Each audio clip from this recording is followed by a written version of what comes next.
What's up, guys? Sergeant right here, and today, hold on, let me pull up like a space. Today we're gonna figure out what the sounds in space are.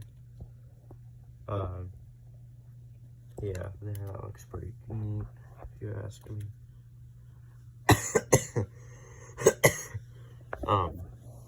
Yeah. There is no sound in space, so it doesn't make any sense. I see these YouTube videos.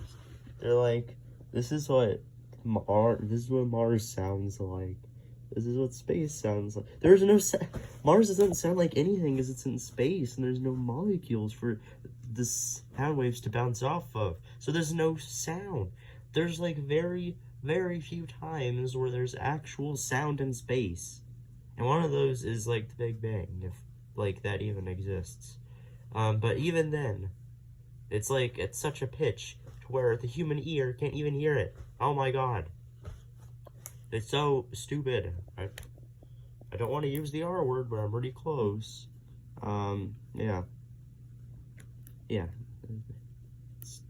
I don't even know if I should upload this as like a video or like one of those YouTube shorts, but I'll just upload it as a video. Why not? Yeah, now you guys know what space sounds like, right? Yeah.